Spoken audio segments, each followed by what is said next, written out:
Hey, welcome back for chapter 14 of You Ain't Seen Nothing Yeti, and chapter 14 is called The Dining Room. "We have to tell Mum and Dad," I wheezed as we ran along. "Maloney can't get away with it."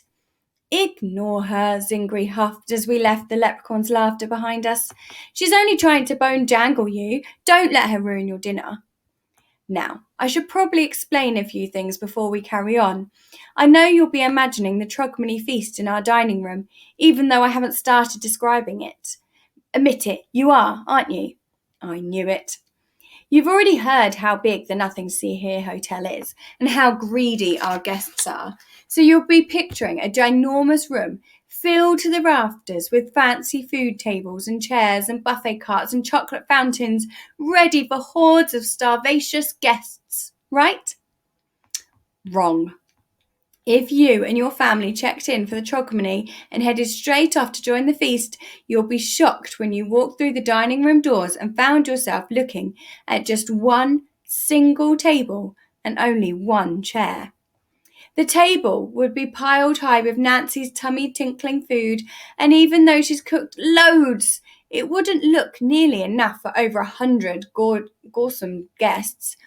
And there's only one knife and fork with jade green handles. "What's going on?" you'd say to yourself, scratching your head and wondering if there's some terrible mix-up. But there's no mistake, I promise you. Unlike you polite, well-behaved humans, on special occasions, we magicals don't eat at the table. We eat on the table. Ha! You weren't expecting that, were you? At extra special dinners, all the guests line up and one by one they sit in the chair. Then, picking up the knife and fork, they bang the jade handles on the table and with a clear voice shout one of the magical words that shrinks them down to the size of a squinkle nut. "Honk, swallop, flash, zip, poof, ping!" And it's done.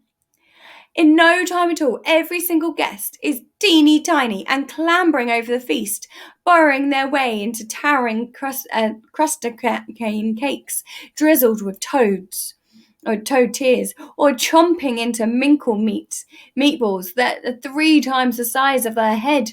It's brilliant.